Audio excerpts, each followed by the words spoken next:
your stories and playing your songs on Graham's JFDI show. Again, you give me that feeling, yeah, again.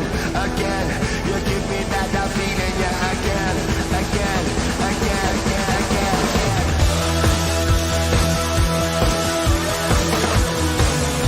I want you just to shout it out.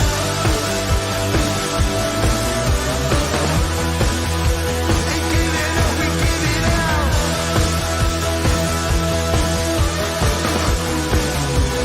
Shout it. There we go.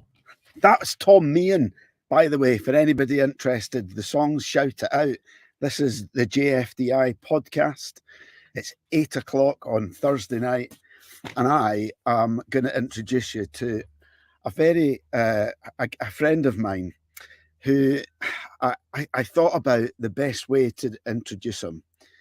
So this evening, I'm going to introduce you to a gentleman that I met at the beginning of March at the Wim Hof Method Instructor reunion. And the story, it's many people would say that there are things that are complete coincidences, or what are the chances? There might be a story tonight that involves things that were just meant to happen. And with that in mind, listen, tonight's guest is a Serbian Wim Hof Method instructor, a teacher. I don't think he'll mind me saying a copywriter as well. Obviously a Hofer and polyglot. Ladies and gentlemen, give a big warm JFDI welcome to, and I'm going to get his name as close to right as I can, Aleks Zurovac. Good evening and welcome. How did I do? 9 out of 10. 9 out of 10, my man. That was excellent. The last C is just like a TS in English, so Zurovac. See, I'm trying to think, because I remember you saying it and I couldn't write. What other word would I put in there so I remember? It's like a TS, like a ts. Yes. So the way I think of it is this: Zuro, what's up? Okay, I like that. Right, I'll remember that. So teacher, correct? Yes. Former English teacher for 6 years. Yes, and copywriter, correct? Correct, yeah. Copywriter / editor and writer currently. This is going to be a great chat. Obviously a Hofer. Of course. And I saved until the end. It was polyglot. On my way. So 3 languages: English, Spanish, and Serbian. So we'll see what the 4th and 5th will be down the road. See, just in that little intro, we could go off on so many different tangents, but I'm excited to see every little bit of that introduced in the conversation. Do you know where I'm kind of like, oh, well, where would we start then tonight? I have an idea, by the way. Have you? Tell me your idea. Oh yeah.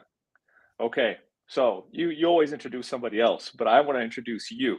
Okay. So I know you like poetry. I know you like writing yourself. We share a common bond there. So I got a little poem I'll read out for you and your audience. Is that cool? That's cool, man. Yeah. All right. Thank you. Yeah. Well, let's hear it first, then I'll maybe thank you. I'm honored. All right. Oh yeah, absolutely. So this is called Kilogram. All right. Kilogram. Try as you might, you'll never kill this man. My main man Graham, weighing 15 stone, and that's just between his legs, not including his flesh and bone. Lived a life of 1,000 plots, a kind and gentle soul. He'll ice your negative thoughts, the opposite of an asshole. Some call him the Scottish Wim Hof. His breath so cold, it makes glass glow. Wink, wink. A natural peacekeeper, but he can get quite violent. running the streets from Dumfries and Galloway up till the Shet Islands. The tales of your life are quite legendary. I didn't ken what else to say, 'cause you're a pure body. Oh my God, thank you so much. Oh my, oh Alex. I was inspired. I was like, you know what? This sounds like such a unique conversation. And these thoughts came to me. So I said, let's go with this. JFDI. I'm actually lost for words, I think, for the first time on this show ever. What just happened, actually? Welcome to the show, Alex. I mean, where do we go from there? I can't, well, you know what? I tell you, right? I'll tell you where we go from there. All right. Is way, I mean, that's actually blown me away. Right. And you know what? I'm thank you very much indeed. I'm extremely touched. I'm just now rolling back some of those words. I'm trying to get on with the show, but I'm rolling those. Yeah, just thank you very You're much welcome. indeed. I want to hear your story because, well, I want my guests to hear your story. Because just let me set the scene for everyone before we kick off with the music tonight. Wim Hof Instructor reunion, Friday through to Sunday. We hadn't met. We had not met or interacted in any way at the reunion, had we? Hadn't spoken to each other. And then the night before the bus was leaving, you've dropped me a message because somebody had said there were spaces on the bus, right? And we've got you fit into the bus. We did a number of people. And then as I was moving up and down the bus, we got speaking on the bus on the way back to the airport, but hadn't met up until that point. And then we were the only two left after the bus had gone. And we ended up hanging out in the lounge, thanks to you. You said, you helped me out with the bus. When's your flight? I said, what, 8 o'clock? Same time as yours. Do you fancy hanging out in the lounge for a few hours? I was like, yes, I do. Thank you very much indeed.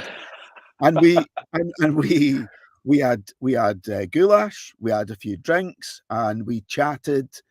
And the funny, let me just tell you, 5 hours, was it? 5 hours must have been. Yes, at least. Went by in a blink, and I thought about all the questions that I might ask you tonight. So I've got a question so that we can talk about the music. I've got a question that will slide in that will try and encapsulate that 5 hours within maybe 5 minutes. No problem whatsoever. We got this. Yes, I think we do. Anyway, shall we kick off with the tunes? Let's go. 10 minutes in. This is a first. This is because we didn't have a proper natter in the green room before we started, but this is great. You gave me 5 tunes, and the first one is I Gave You All by Mumford & Sons. So, yes. Is there a story? Is it just a special time? What's the story behind Mumford & Sons? The story behind that choice, and by the way, I'll preface this by saying all of my choices are based more so on the sound of the music and the emotion it conveys to me. The lyrics come after that. So whatever the lyrics say doesn't naturally have to apply to my choice. But Mumford & Sons, I'd never heard of them. I was in college, and I was actually out at a bar with my Taekwondo instructor, Master Kim, very, very nice guy, who said, Alex, let's go out for some drinks. I said, cool. And one of his friends was visiting from China. And his friend, by the way, was American, schooling in China. And he said he found it very difficult to get the writing system down, especially Chinese calligraphy. And the only thing that would help him is listening to the very first Mumford and Sons album, which I think is, I don't know if it's self-titled or not, but I was like, I've never heard of this band, don't know what they sound like. And I remember hearing their sound for the first time. I was just completely enthralled. If there was ever such a deal as a concept album of just listening from the very first song towards the end and thinking, wow, this is a majestic experience. And for me, I Gave You All is the one song that every time I come back to it, it has a new meaning for me. And so for me, really the essence of that song, more so than just any specific story, is about the bittersweet moments in life. It's about working really hard to get to a point and then feeling like it was taken from you within an instant. And that raw emotion of just, but I gave you my all. I gave this my all, and this is what I get. And right or wrong, our reaction, our pure reaction is, I thought there was something more to this. And so for me, when the lyrics say, for example, a patient smile and I close my eyes for a while, it reminds me of trying to get through the storm of negative situations in life. It's like, how can I get back to that smile? And how can I calm myself after feeling like I've been robbed of something? And this comes in many situations in my life. It happened when I was becoming a Wim Hof method instructor. Our week getting trained in Poland was cut short. So we were there Monday, Tuesday, and by Wednesday night, they told us the program was wrapped due to COVID, and I had to go back to the States. And if anybody tells you this, there's a great instructor out there from Ireland, and what he loves to say, Neil, by the way, Neil O'Murku, who I got to shout out, he loves to say that whenever we do these expeditions or week-long experiences, it's day 3. Day 3 is typically the tipping point. And that was the day that we all just gelled. Emotions were flowing and we were all living a great experience. And that night, when we brought out the guitars and people were jamming and I was ad-libbing and we were all just kind of free-flowing, we got the message that, hey guys, program's over. So you go from the sense of elation to a sense of panic and wondering, what are we going to do? And for me, this is that song. So when it says, for example, how can your truth be better than ours? How can this situation be the way it is, right? How is this supposed to work out, like in the grand scheme of things? And it's been ripped from my hands, right? Rip it from my hands. So that's why I got to go with I Gave You All. And I obviously listened to the words, and I do write questions. So I had actually written down the question, was there a time? And interesting that you gave me that you kind of preambled the 5 by saying it's about how songs made you feel, about what sort of feelings they emoted, because it's interesting. I actually love the fact that the different reasons that different people choose their songs as well, but because it's all right in here, the question I was going to ask you already answered it. And it's a great example of those sort of, and I guess it's, if life teaches us anything, it's those moments where it's like getting to the point where you're like, right, okay, I can't see this right now. And I certainly don't feel this right now, but perhaps there are lessons in this for me. Perhaps there is growth in this for me. Perhaps there is maybe, this is actually happening for a reason at this time. And normally, if you're of that mindset and you look at it that way, within a very short space in time, you realize that actually that very much is the case. but it's but in those moments, it can often take, there's so much going on. It's very easy to get as well. Yeah.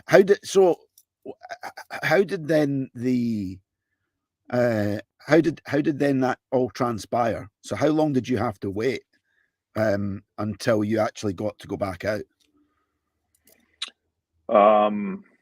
You're saying when we were forced to leave? Yeah. Or did you Yeah. not? Did you not go back out? We didn't go back out. What happened was we had gotten through 3 days, and we had gotten through these presentations with our lead Yeah. instructors, and basically after that, it was all about the practicality of the method and going through some demonstrations. So what they Yeah. decided, because I think there were 3 or 4 weeks after us, so it was jam packed. They decided that we were going to have a video session, like a 3 or 4 hour webinar, and then we Yeah. would meet with our coaches one on one, with our lead instructors one on one, Yeah. and after that, we would get an official, hey, thumbs up, or maybe Yeah. thumbs middle. Actually, like you need to work on some things before you get Yeah. accepted. But I remember I was talking with an American guy from, oh man, I'm not close to Boston. I can't remember specifically. No, in Vermont. He was from Vermont, Okay. and we both went through the trouble of having to change our flights last second. We also had to get tested at the airport. So you're thinking, like, what happens if this comes up positive? Do we have to quarantine for 10 days? How does that affect our work back home? So it was quite the ordeal, but we all knew it was for the better in the end. And hey, thankfully, I got to attend the reunion and meet you. So Well, there we go. yeah, and here we are.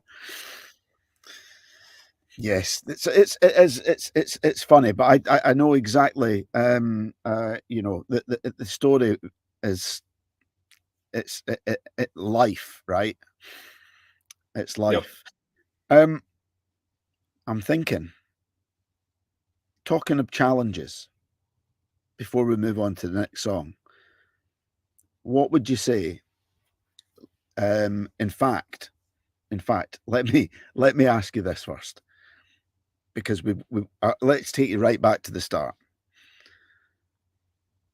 Talking about feelings, talking about the way things made you feel, and kind of the memories then that are left.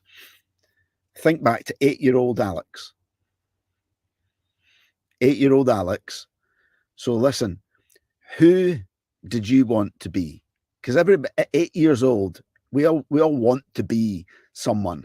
There's someone out there that we look and we go, I want to be that person when I grow up. So who did 8-year-old Aleks want to be? Okay, a lot of options, to be honest with you. That was before I witnessed The Rock and got into wrestling. So 8-year-old Aleks, I would honestly say it's between one of the Ninja Turtles, probably Leonardo, or the Green Power Ranger. Like that was my addiction back then. When we moved from the States, or sorry, from Serbia to the States, I was 5 years old. Yeah. And I remember the one item that I had with me was a VHS tape with 4 episodes of the Ninja Turtles, the original show. And I Yeah. remember thinking, man, I want to be just like these guys. And then growing up in the States, I would come home from school and Power Rangers would be on. And I just thought transforming and getting your own costume and having a dagger that can call out a giant Zord that can crush villains was beyond amazing. So 8-year-old Aleks was all about, I guess, martial arts to some degree, and cool intro music. Oh yes, I love that. Absolutely love that. So what I was going to say, you've already answered the next question, because I was going to ask about like a happy. So take yourself back there, like a happy childhood memory. But I'm thinking memories of Power Rangers and Ninja Turtles. Probably and happiness go hand in hand, right? Oh yes. I told my wife and my daughters, you guys are in second and third place. Come on now. Power Rangers. Oh, absolutely brilliant. Yes, I do remember. So, what did you say, Leonardo? Did you say? Yeah, I love Leonardo because he had the 2 swords, and I thought that was the coolest. I love that. I love that. Was it Donatello? I think that I for reasons I can't remember. I was a little bit older though. In fact, I was significantly older. Moving swiftly on. I think we should go on to your next song. Fair enough. But you were still an Turtles fan, and that's what mattered most. I was. Power Rangers less so, but I'll tell you who. But I still have happy memories of Power Rangers. Although I didn't watch them. I watched my nephews grow up watching them and loving them and watching them in the background when we were at their house, and they were mad for them. And it was on the occasion that I did watch, I was intrigued.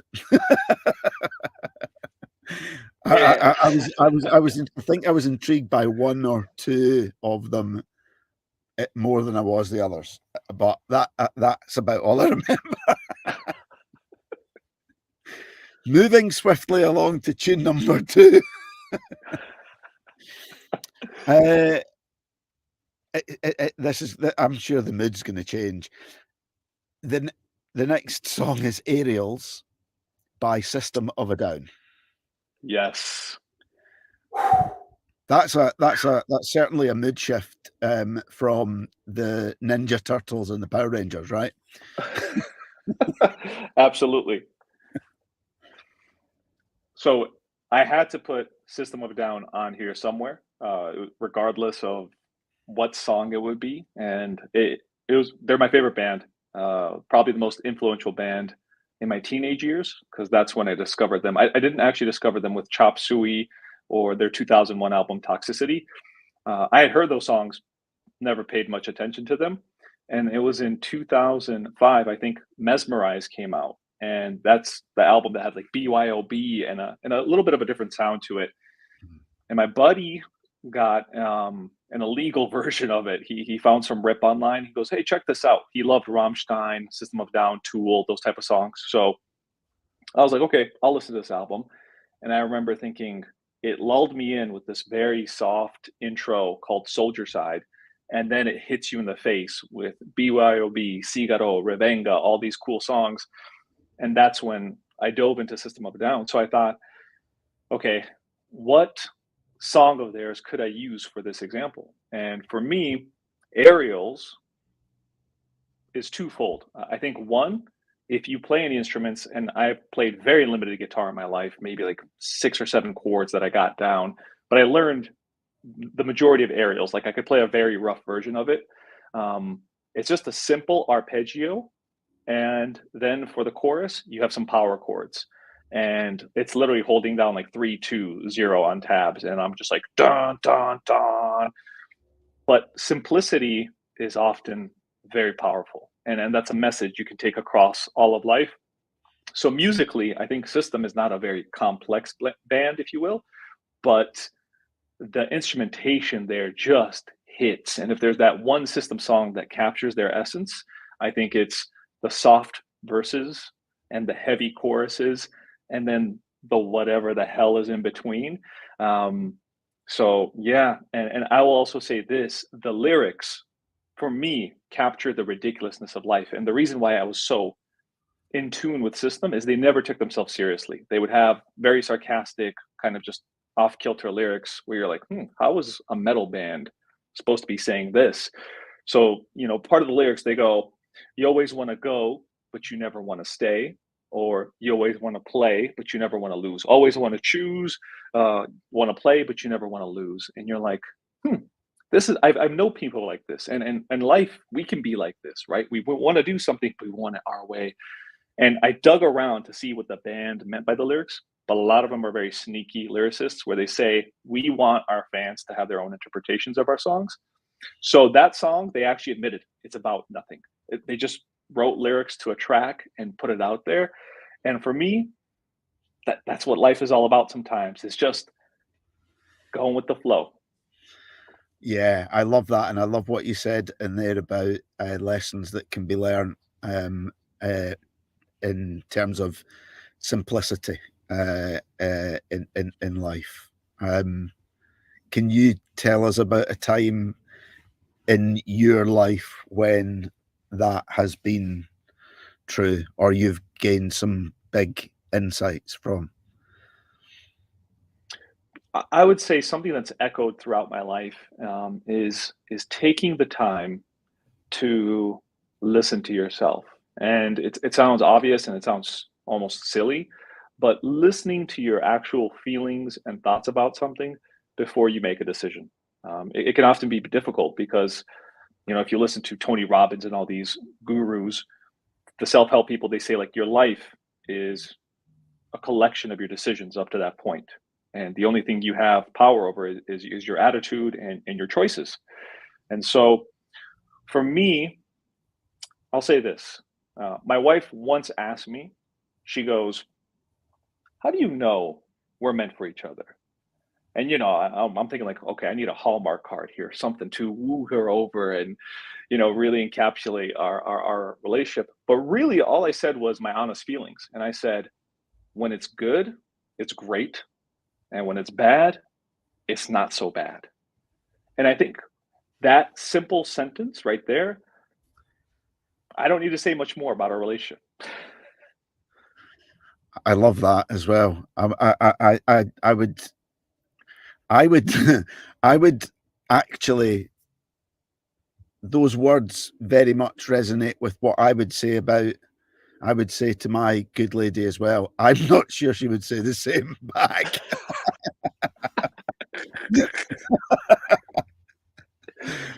But and isn't it quite often the case? Simple, doesn't have to be complicated, and it doesn't. Sometimes it's in life that's not the big things. It's the little things. Little things, little and often, as my mother-in-law used to say. I agree. I think Yeah. I think you could take anything and break it down to what's meaningful for you. Like what's one little thing that's meaningful for you. And that's what I try to apply in life is okay, I might have just watched a 3-hour movie about, I don't know, some topic that I'm completely unfamiliar with, but what's one thing that stuck out for me? Or maybe I read a book that I thought, maybe 60% of this was cool, 40% I didn't really gel with. But still, what's one thing I can take away? And so for me, that's where simplicity comes in. It's how do I take something, apply it to my life, and then discard what I didn't find anything in common with, or I didn't find interesting. Yeah, and that's a very good habit to get into, especially for when it hits hard, right? For when life really gets tough. Absolutely. Because then it really counts, right? Yeah. I'll give you an example real quick. That's what I was going to ask you. Can you think of an example, like a big failure or a big challenge faced, or like, it's. Sure. So I'll bring it back to the Wim Hof method, but the main reason why I got into the method was to control my stress levels. Really, I had made a career change. I was in sales and marketing, and I was an unhappy Aleks. And my first year of teaching, I was at this charter school in the Bay Area, and I loved teaching. I knew this was my next path, but the school and the way that it taught children and the program that it had instilled was completely opposite of my own personality and my nature, if you will. So I was initially happy to make the transition, but I had started to struggle massively. And I remember with the Wim Hof method, I had gotten overboard with the cold. Like I didn't really know the proper procedure for warming up after the cold. I'd taken Wim's classic course online, and I said, you know what? I'm gonna forget about the cold right now. This cold shower stuff, I can't do that. But what does resonate with me is the breathing. And for me, what happened was after my first year of teaching, I transitioned from third grade to seventh grade. And anybody that's a teacher will tell you middle school is the worst. Don't teach middle school. They all told me because that's where the kids are going through puberty, hormones are high, and it's just a mess. However, the opposite was true for me because those kids really appreciate sarcasm and humor and having little quips that can go right back at them. But my management style within the classroom was very much, I'm going to yell at you until you hear what I'm saying. And it would burn me out. I would lose my own voice at the end of the day, and I would come home feeling like a jabroni, as The Rock would put it. So when I discovered the Wim Hof method, I realized that if I take the time in the morning to do my 3 rounds of breathing or 4 rounds, however much I needed, I could maintain my Zen mode for a majority of the day. I wasn't perfect, but it did help me become a different person as a teacher. And I remember specifically like the capstone moment of when this finally paid off, because there's a cool quote that says, what you practice in private, you're rewarded for in public. I was practicing this breathing technique for myself so I could stay calm throughout the day, so I could teach and manage my classroom in a normalized manner, not in a crazy way. And I remember my promise was I would never yell at the kids unless it got into an extreme situation, like something was completely out of hand and I had to use my voice in that manner. Mm.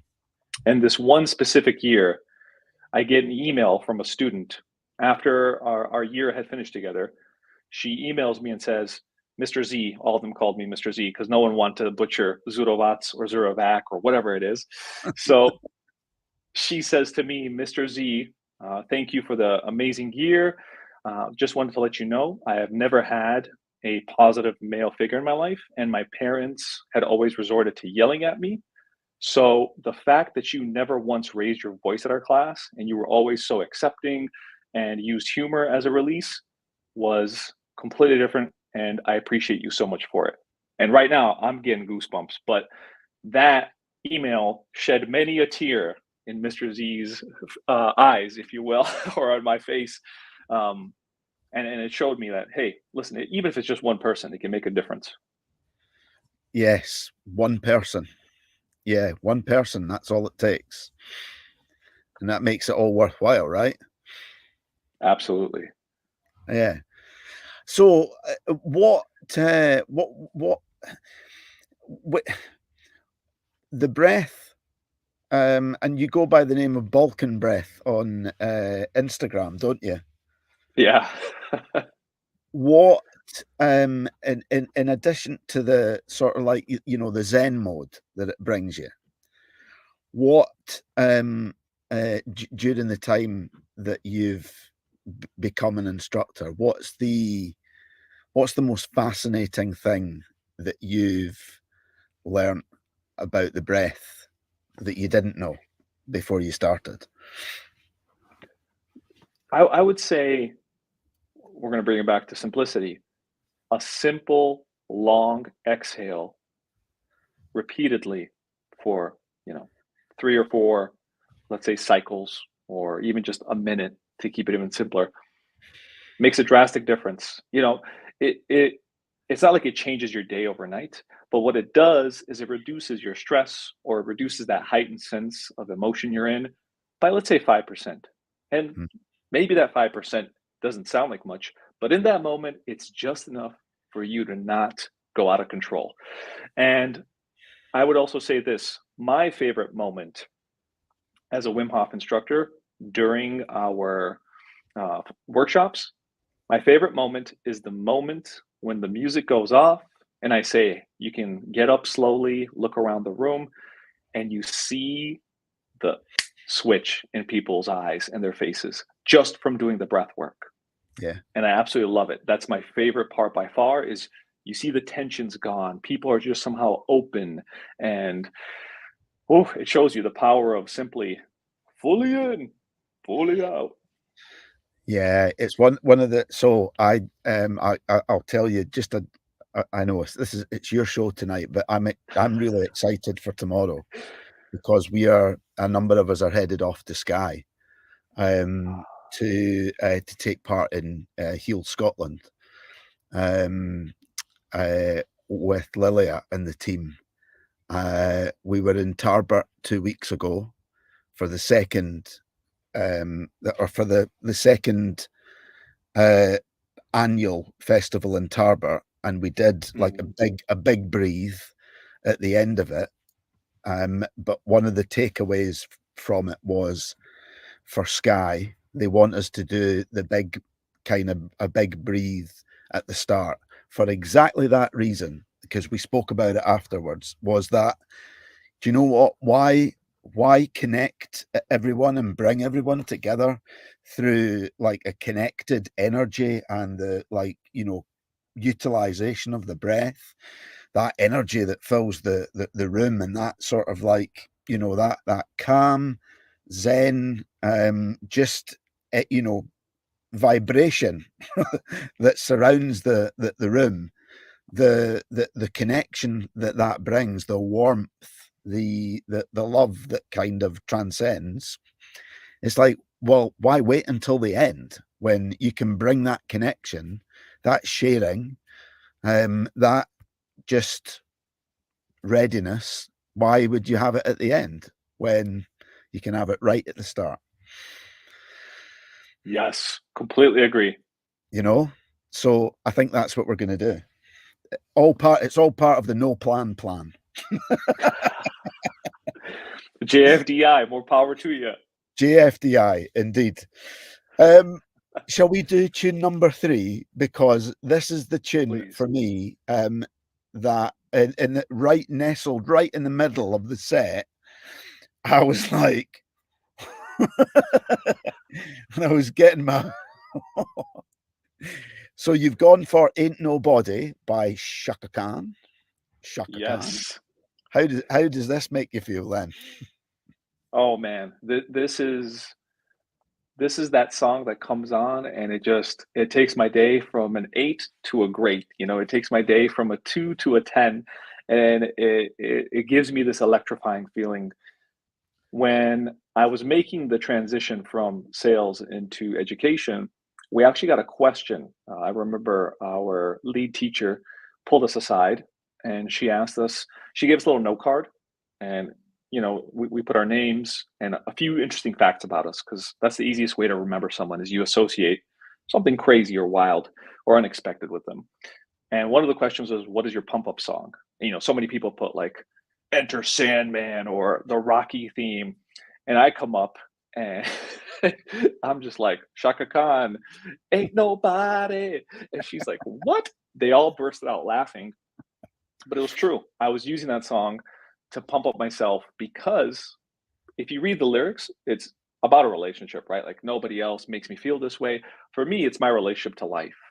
At its best, nothing makes you feel like this. Getting that bright sun in your face, going outside with the cool wind in your hair.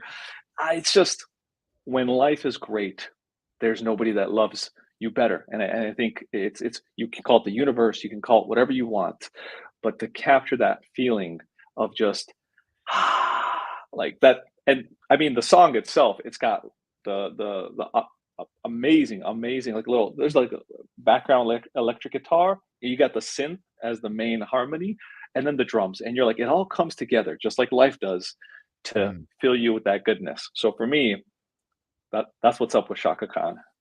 That is what's up with Shaka Khan. I fully concur with how, yeah, it's that she has a certain vibe, which, you know, I just, when was it? So when was the first time? Let's move on from Power Rangers, right?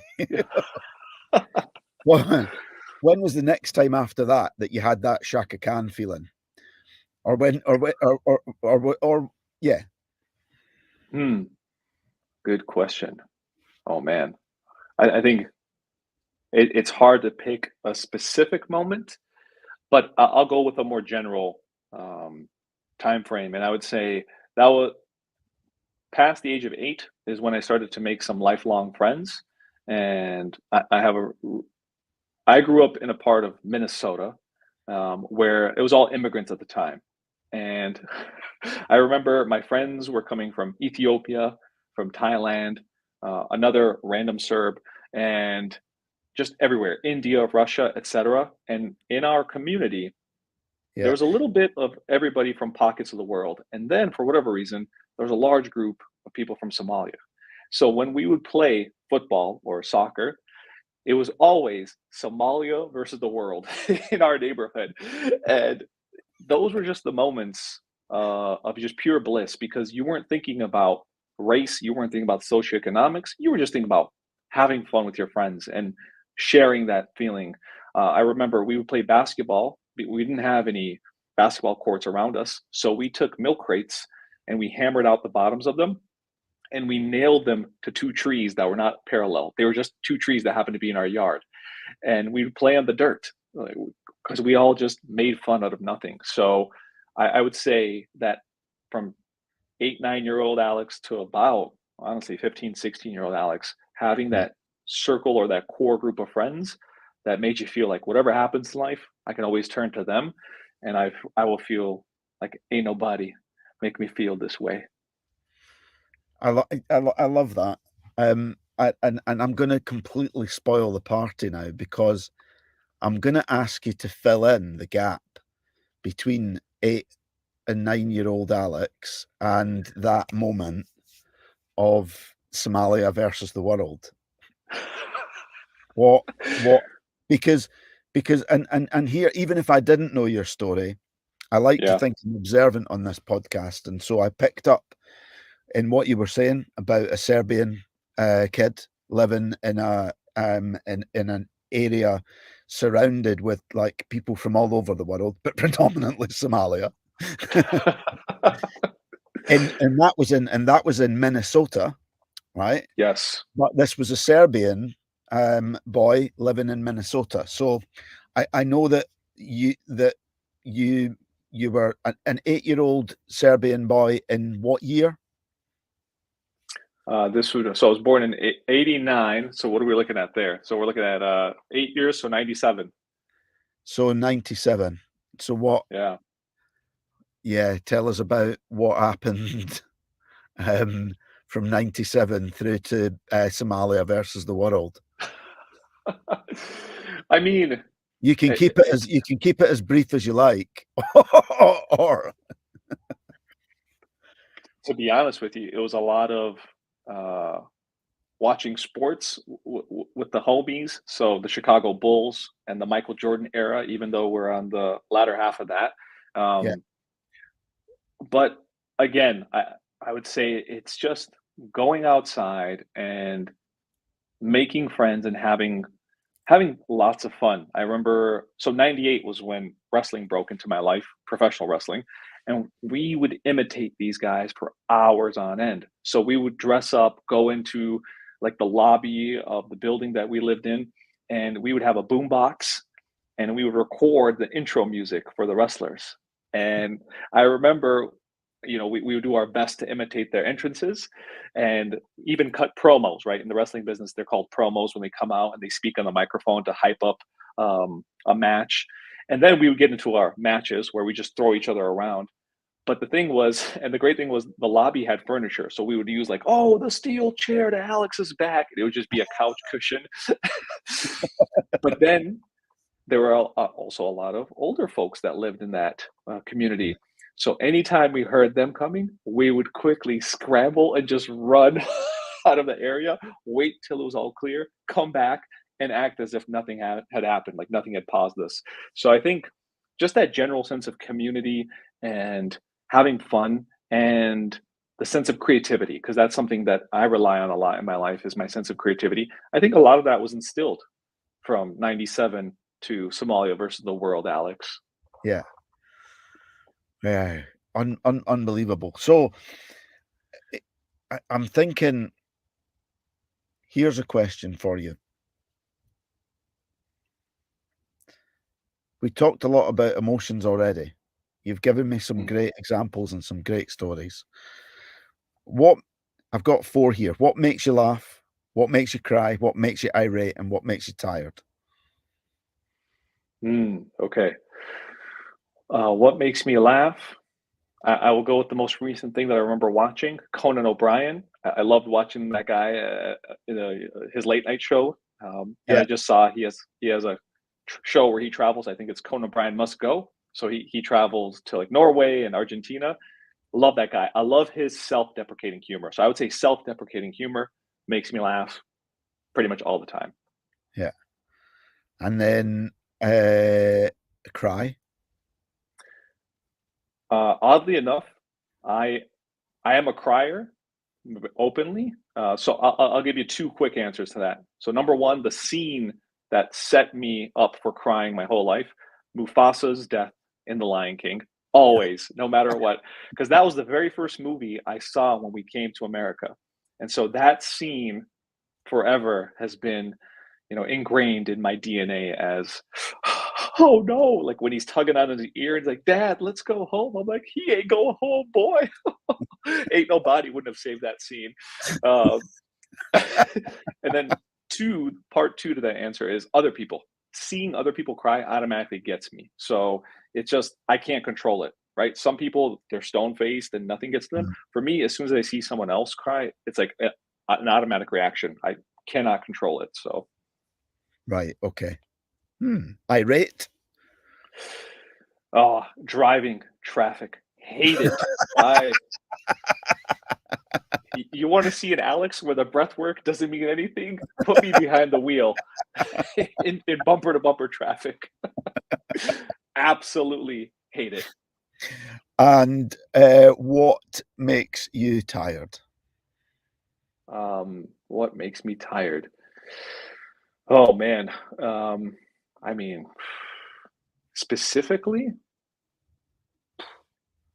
I'm trying to think. Well, having a full day. And what I mean by that is playing with my kids, maybe like cooking a meal, cleaning around the house, doing my work, and then feeling like a zombie. So I would say just the everyday grind makes me tired. The everyday grind. Nice. So I want you to tell my audience and anybody listening to this. So we spoke a little bit just at the intro about the time that we had kind of spent chatting in Prague airport, and I'm going to ask you the same question that I asked you then. So, the thing that was not a coincidence that I didn't mention at the start was that I had mentioned to you that I'd wanted to go to this workshop that was being held over the weekend. And you had mentioned that you were doing a workshop, and I had said, which workshop was it? Almost knowing in my mind that you were going to say it was the one that I was talking about. And it was the one about learning a language. And I said to you in the airport, so what did I miss? Now, I'm not going to ask you that because obviously, well, we could be here a long, long time. But what I'm going to ask you is, in terms of how you came to learn your second language and your third language, and kind of that journey sort of, I'm more interested in that, but it would also be good if you could add a little bit of what you told me. So maybe there's a couple of questions. Maybe we'll start with how you started your journey in terms of learning the second language. Because I think that's super important when you get onto the framework for learning a language, right? Yes. Yeah. No worries. This is a topic that could go on forever. So stop me if I'm getting out of hand with it. But I will try to keep it brief. I'll say this. My journey with languages is specific, just like anybody else's journey with their languages would be specific to their situation. Some of us have advantages, some of us don't. My advantage was until I was 5, I'd only been exposed to the Serbian language. And then we moved to the States where I was primarily exposed to English. And English became my dominant language because that's what I was using to communicate on a daily basis.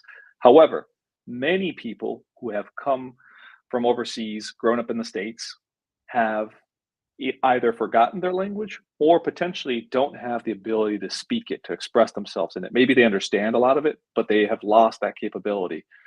And I have to thank my parents because when we were at home, it was only Serbian in the home. And the sacrifice there is they're not practicing English with me. They're not getting better at their own English. But for me, it meant keeping the home language, if you will, the mother tongue. So I didn't have to work hard at Serbian. I have gotten much better at it thanks to my wife and thanks to moving back here. So that has had a lot of deliberate practice, right? In bettering my grammar, the way I express myself, picking up idioms, colloquial phrases. And then Spanish came as a natural curiosity. I simply just loved the way the language sounded. I remember talking about 8-year-old 97 Aleks right around the time, I think it was 95, that Desperado came out. And my parents couldn't afford a babysitter. So I was at home. And what would happen is my brother would rent movies from the local video club. And I would have one or two movies that I would watch. Typically, they were Jean Claude Van Damme or Jackie Chan movies. But he happened to have Desperado.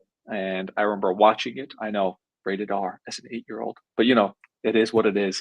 And simply the song that came on just got me hooked to the sound of language. So there's a song called Canción del Mariachi, and it opens up with Antonio Banderas, and he's like, "Soy un hombre muy honrado, que me gusto lo mejor," translating to, I'm an honorable man who likes the best. But the way it rolled off the tongue, his appearance, the guitar behind it, for me, my reason for learning Spanish was there. It sounded amazing. I thought I would be a cooler person as a result of speaking it. And I would say to anybody listening, if you're wanting to learn a language, you must have a very, very strong reason why. And that why will change over time. For example, my why now with keeping up with Spanish and continuing with it is I want to use it in a business setting. I want to use it in meetings that we have. I want to use it to help other people learn languages. So if they're predominantly a Hispano hablante, Spanish speaker, I can use that as a base to speak with them to learn English, Serbian, whatever it might be. So that's my journey with languages. And in middle school I was exposed to it, but I didn't really memorize anything besides like biblioteca or gato, like cat, right? Like library and cat. What am I going to do with those? And even throughout college, I took it just as a pass fail to get an easy credit. And it was after I became a teacher, I had 60% Spanish speaking students that I realized, oh, my why has just been revitalized. And after that point, I said, I've invested this much time into it. Why not keep going with it? So my advice to anybody trying to learn a language in the simplest sense is start with your why. And this is something taken from Luca Lampariello, who I happen to work with, and he's a polyglot. He's a real deal polyglot, 15 languages, you guys. So start with your why. Make sure there's emotion to it. You have to have an emotional connection to your language, and practice as much as you can. Frequency beats intensity. So it's nice if you can have both frequency and intensity, but practice as much as you can daily for 15 minutes, 20 minutes, 30 minutes, etc. And I would say number 3 is focus on listening. Listening is the most important skill you need to acquire in terms of language learning for all the other pieces to fall into place. So if you can, watch shows, listen to audiobooks, listen to podcasts in the language you want to learn. So those are my 3 big tips for language learning. I absolutely, I could listen to that all night, but it does make me realize why I've not stuck. And I knew this when we spoke in the airport, that the reason that I've not stuck with any language, I like to learn a little bit of languages wherever I go. I have done since I was young. We were encouraged, when we used to go even to France or Spain, when we went abroad. So I try, but the reason that I've never really stuck, French, I think more so because it's probably where I'd been most. And I did it at school for a little while. I did stick with it. But I don't have a big enough why in any particular area. And that's the thing that I really took away was, okay, there will come a time when I do have a big enough why. And you know, listening to what you were saying about Antonio Banderas, I could see him there as well, and it's about another character that I can sometimes see in your mannerisms that I wanted to ask you about next, because when you were Okay. learning English, right? There was one person who was mimicked more than most, right? Oh yeah, Who was that? The Rock. So, to bring up another language tip, you have to practice all the skills. So, listening, reading, writing, and speaking. And the more you practice, the better you're going to get at them, obviously. So, for me, my way of speaking English as well as I can to be a better presenter, to be a better communicator, was imitating someone whose style I really loved. And that was 1998 to about 2002, The Rock. That was prime rock. And I think I told you this story.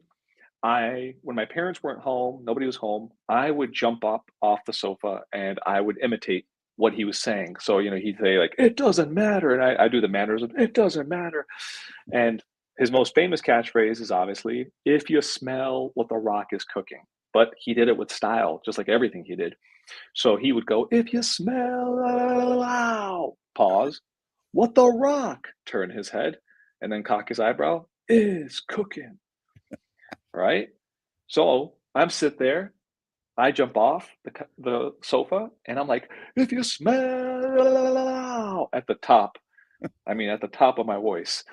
And "what the rock," I turn, and unexpectedly, I see my dad walking in, and my voice went about, like 3 octaves higher. I was like, "Is cooking?" So,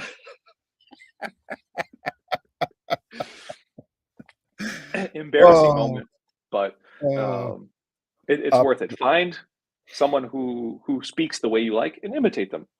yeah. Yeah, I think you could have done a lot worse in people to mimic. He's doing all right as Dwayne, isn't he? Eh, not too bad. Got a few followers on Instagram and, few bucks here and there from his movies. Oh, I honestly, I absolutely, I love that.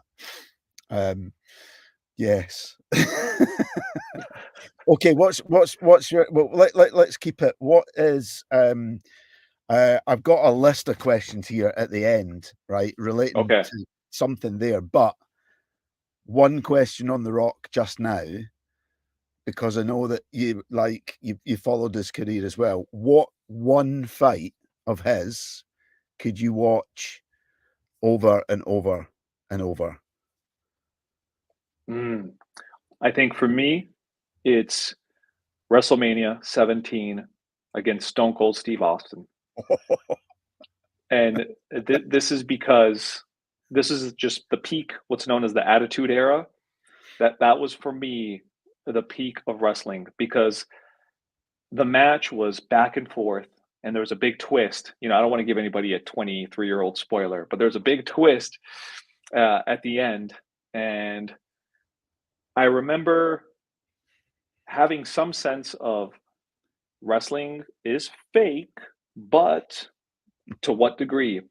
And my friend had found a website that gave these rumors and this gossip to you in blog posts. And it said, The Rock is going to lose against Stone Cold because he's off to shoot either the Mummy Returns or the Scorpion King. And I was like, oh, that's baloney. They don't know anything. The Rock's going to stomp Stone Cold Steve Austin. And I remember witnessing what I witnessed and just feeling this veil was lifted over my head and being like, oh, the results are predetermined. It is fake. No. And I remember feeling like there's a famous clip or a meme online of some wrestling fan in like a high school gym going, "It's still real to me, damn it." And that's what I felt like. So I would say that match of the Rocks has stuck out to me more than any. Yeah. Yeah, there was a few that you're right about that era. With Stone Cold, with The Rock, with the Heartbreak Kid, Shawn Yeah. Michaels, The Undertaker, Oh yeah. both the Hearts kicking about. What was Triple H called back then? Hunter Hearst. Oh, yep. The game. Ah. Who else was in that at that time? Mick Kane. Foley, Mankind, Kane, Yes. Sacco. Socko, and his alter ego, Dude Love. Oh, aka Wim Hof. Yes, aka Wim Hof. Yeah, he is Dude Love, isn't he? Oh, so what would you say about completely changing it and keeping it on the? Because you mentioned Wim Hof there. What Yeah. would you say is your what's your favorite thing about being a Hoffer?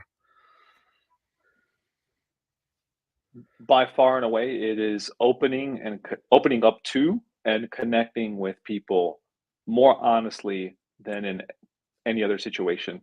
Um, there's a beauty and a magic that happens when you do the breath work together and you go through cold exposure together and you hear people's stories and you don't hear, how do I put this? I'll just put it bluntly. You don't hear any BS. You don't hear any excuses.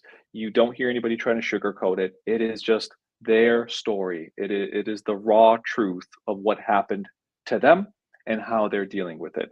And I think it allows us to connect on a way deeper level because we're not used to that. We're not used to hearing people's truths, if you want to put it that way, um, on a daily basis. And with the Wim Hof method, people open up and they tell you their deepest secrets, if you will, in a manner that is without stigma, is without judgment, and Yeah, it's just put it out there. And that's what I love. yeah. It's quite special. Yeah, and I think what you said there, no stigma, no judgment, just open hearts, right? Yeah, Absolutely. yeah, absolutely brilliant. Whew. Next song, All right. Red Hot Chili Peppers, Wet Sand from Yes, Stadium Arcadium. correct. Yes. It, interestingly enough, this is the song that I thought the most about. So I had, when I was going through my playlist, I was originally like, okay, let me try to fit one song to a specific part of my life. And then I scrapped that idea. And I thought, okay, Chili Peppers, Under the Bridge. And I thought, okay, yeah, but why? So, okay, you know what? I'll scratch Under the Bridge. And I remember just going through my playlist of Chili Pepper songs that I really love, and Wet Sand came up.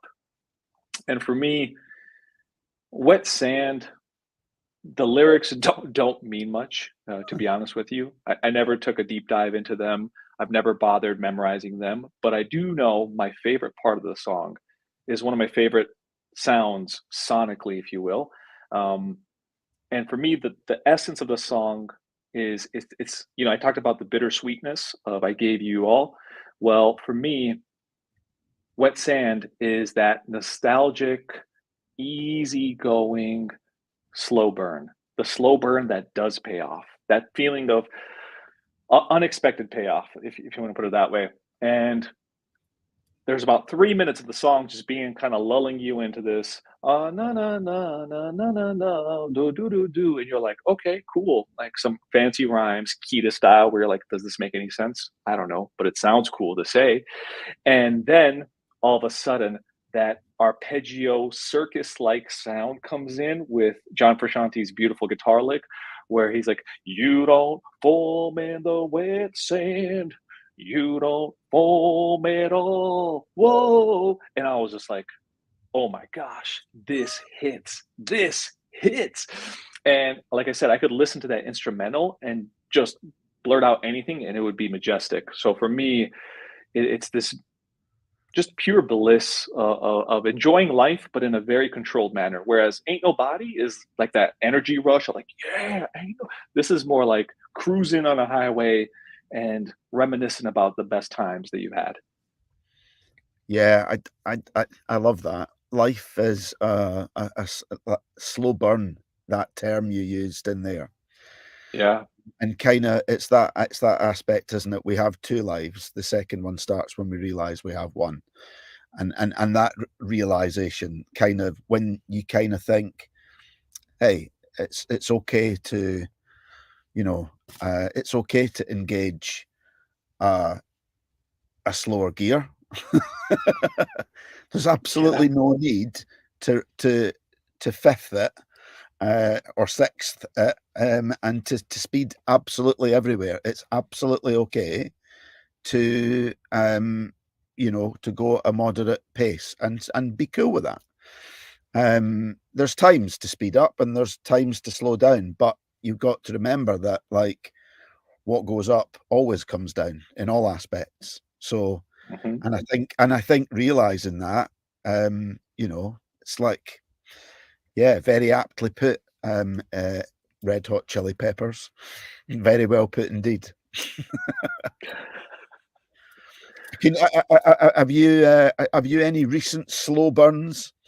Anything or anything kind of through life that's felt at times like a slog and then kind of gone, oh Mm. yes, a moment of, oh right, okay, or I guess maybe sometimes it's something that was staring you in the face, and it's actually you have to open your eyes and see it, as opposed to it being a big, Yeah. I'll say what I do for a living, um, uh, outside of Wim Hof, because that was even a slow burn. Like I learned about the method. It was late 2015, towards the end of the year, and I just practiced it myself, shown it to my wife and a couple friends. And it was in 2020, so nearly 5 years later, that I went to the expedition. And then 2 years after that, I became an instructor. So I guess that would definitely fit within it. But yeah, I would say more so what bubbles up to my mind is the fact that I was in sales for 4.5 years and I hated it. But anybody that I work with, my managers always said, Alex, you have the personality for it, but you just got to do X or you got to do Y differently. And I remember I was never on the same wavelength or that same frequency. And I knew I would be really successful at something, wasn't it? Then came teaching, and teaching was great, but the part where I felt held back in a sense was growing up in my time, um, there was a clear sense of authority and there was a clear sense of consequences. And I feel, unfortunately, this has diminished greatly in the public school system, where consequences and authority have been replaced by this idea that we can help everyone out and we can save every child, when it's like the thing that they need the most are probably a sense of authority and some consequences. So for me, that became a massive struggle with teaching. I loved teaching. I loved seeing my students develop. I loved seeing them overcome their academic issues, their personal issues, and I love hearing about their wins and their successes. And that feeds me with even more positive energy to give back to them. I've gotten feedback from students like, I still remember those flashcards you made and the weird sentences and all of this stuff. And I'm like, yes, yes, yes. But the cost there was a growing lack of authority within the classroom. And so for me, that was the burnout. The burnout was from an administrative standpoint of not feeling like I could really do as much as I should be able to do within the classroom with my students, especially the ones who want to learn. So for the longest time, I had no idea really where I was going. And I wanted more time with my family because when I was a teacher, I was also tutoring, and the Bay Area is very expensive. So for me, I was making my salary as a teacher, and on top of that, I was working as a tutor. So I wasn't spending much time around my wife, nor was I getting much time with at least my first daughter because my second one was born later.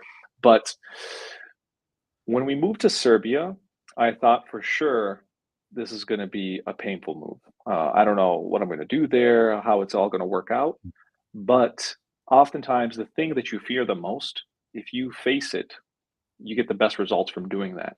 And when we moved here, I signed up for this Luca Lampariello's Spanish course, or not his Spanish course, but a course called Overcoming the Intermediate Plateau. And I shared a poem about my experience with it about 6 months after signing up for the course. And he said, Aleks, I'd like to talk to you. I said, okay, cool. We talked, and he goes, hey, I love the way you write. I love your creativity. Let's work together. And it was completely out of the blue. It's completely spontaneous. But today, right now, with Luca, is the happiest I've ever been from a professional standpoint. But it took 10 plus years to get there.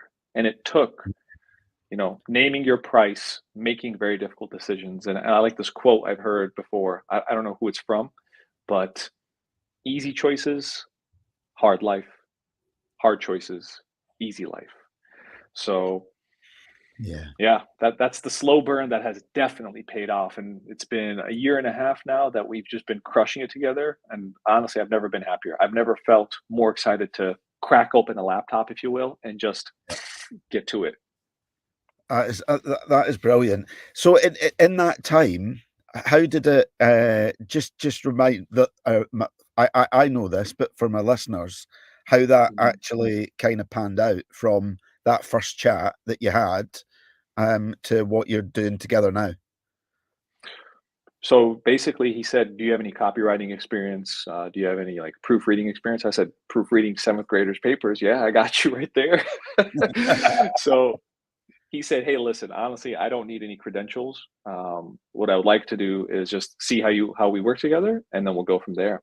And what I like to say to Luca is, you're the substance, I'm the style. You're the science, I'm the art. And what I do now is anything to do with his emails, anything to do with his courses, anything that requires writing and a little bit sprinkling some creativity on there to give it some personality, that's my role. And I've also gotten one of my hobbies, if you will, favorite hobbies is traveling. I've gotten to travel as a result of that. So we went to the Polyglot conference in Budapest, and this year we're going to be going to Rome and to Prague. So it's fascinating how if you just, I wouldn't say wait, but if you go for what you want and you are patient, then it will eventually come to you. But and everybody tells you that, right? Like every book says, stick to it. One day it'll pay off. But you got to have the right situation lined up, and I think you have to be open-minded when it does come up. So yeah, it panned out, and I couldn't be more happy. I love that. I love it. Okay. I'm going to just I know we're an hour and a quarter. We've been talking. We've got one song, but I've got a quick fire for you as well. Okay. Because I love what you said there. I love what you said there. I'll say it before I forget it. You said, he is the substance and you are the style. He is the science and you are the what was it? Art. That was it. Brilliant. Absolutely. We'll explore that in the quickfire round. Okay. Fair enough. The art and the style. Yes. But the last song stopped me in my tracks when I listened to it. Space Lion, Seatbelts. Wow. I think, was it seven minutes of just pure, okay. Yeah, over to you. I can't put it any better than that, honestly. Like pure atmospheric music. Space Lion is the song that I always end my breathing sessions with when I do workshops or when I'm introducing people to the Wim Hof method for the first time. So if I get some music around and I can play it, this is when we do our last round. And by the way, I do themed rounds. So I'll do first round is to relax. The second round is to get rid of stress. The third round is to feel yourself with love.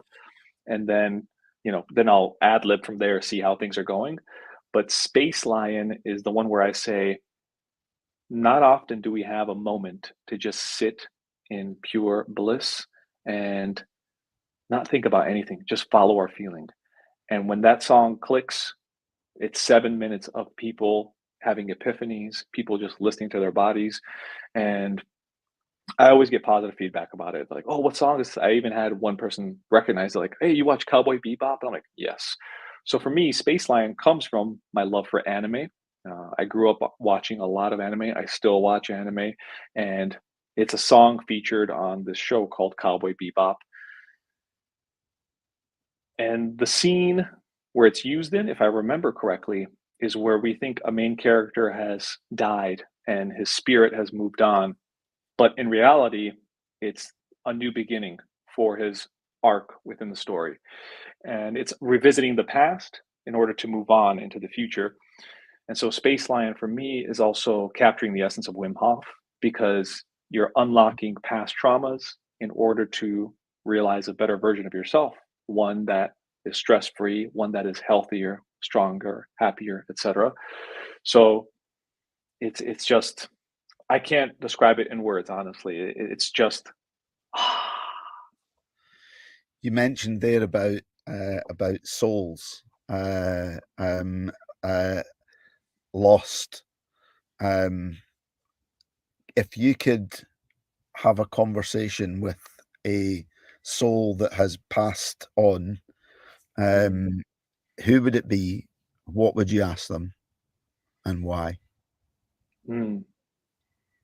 So I didn't have the fortune of meeting my grandfather from my dad's side, and I would really enjoy a conversation with him. He passed away when my dad was only about 20 or 21, and yeah, never got to meet him, but I would love to just sit down, because I'll put it out there. It sounds crazy, but I do think in some way, some form or fashion, we are a collection, whether it's DNA or souls or whatever you want to put it. We are a collection of people from the past. And I think that's why when we talk about, like, oh, this person resembles that guy, or oh, they act just like that person, I think there's a reason for that. And the deeper meaning is a little bit of that soul slipped in somewhere and it's a part of you, right? So, yeah, I'd say my grandfather on my dad's side. And the question I would ask him is, what was your childhood like? Because I would want to know what it was like growing up in their time. And that tells you a lot. Like, what's their perspective? What did they have to deal with? And yeah. You just earned yourself a copy of The Disappearing Scotsman for that answer. Well, thank you. I appreciate that. Wow. Have you got time for a few quick fire questions?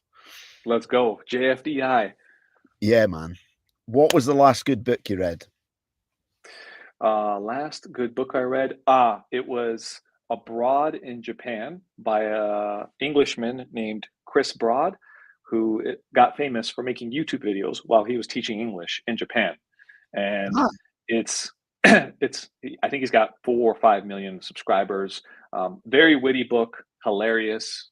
He talks about, for example, how the books they gave him to teach people English were filled with horrible stories, like, and words you don't need to learn at all at that beginner's level.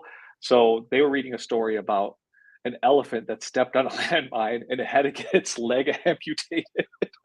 So it's like, yes, clearly beginner level English students would talk about that. But it's witty. It made me tear up in certain moments, and I think just a phenomenal book. Yeah, I'll need to check it out. Maybe this is, I wrote this earlier on. I thought it was all quick fire. Oh, but you'll see where we go. What would you like your legacy to be? In a sentence. In a sentence. What would I like my legacy to be?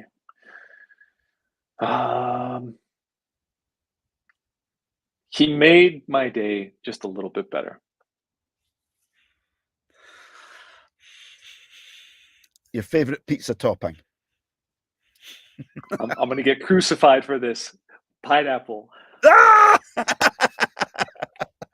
Okay, your favorite quote? Life can only. Oh, hold on. I might screw this up, but please forgive me. Life can only be understood backwards, but it must be lived forwards. Oh, your favorite boxer? Favorite boxer? Oh man, I'm gonna go with the man who was just as good as with hands as he was with his words. I gotta go with Muhammad Ali. Favorite wrestler? Need I ask?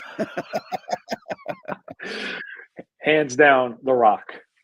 Of course. Vicky is on your side. She's team Yes, pineapple. Vicky. Woo! Favorite actor? Christian Bale. Absolutely phenomenal. Love every Oh, well, not every movie, but I love every role he's in. nice. Favorite comedian? I think you might have said earlier on. Um, Favorite comedian. Oh, Conan O'Brien. Yeah. Yeah. And finally, inspiration. Inspiration. I'll say this: it changes, but now it's my daughters. It's they inspire me to make the best decisions that I can based on how I want them to grow up. Aleks Zurovac. Vats. Zurovac. What's yes, like what's up? Haha. Zurovats. Yeah. Alex Zurovac, there's no need to ask you how you JFDI. I've thoroughly enjoyed our discussion tonight. Thank you so very much indeed. An hour and 22 minutes has flown by. Thank you. Stay in the green room. Don't go anywhere. We'll say good night to those that have tuned in. Vicky. Vicky, thank you, Vicky. You are a legend, Vicky. And Karen as And well. Karen, you too. Karen, you're Vicky and Karen, my two legends right there. And to anybody that listens post on Spotify, as we put it later on, thank you so much. I've had a blast. Don't you go anywhere. And for everyone else, we shall see you next week for the last in the current series. I get to say that. We're finishing this run of JFDI podcasts next week with one final Wim Hof instructor for you, and I'm going to keep you hanging for who it is, but you can have a look on my Facebook page because it's on there. Next Thursday, tune in again. Aleks, thank you so much indeed. Thank you. It was a pleasure. Thank you. Good night.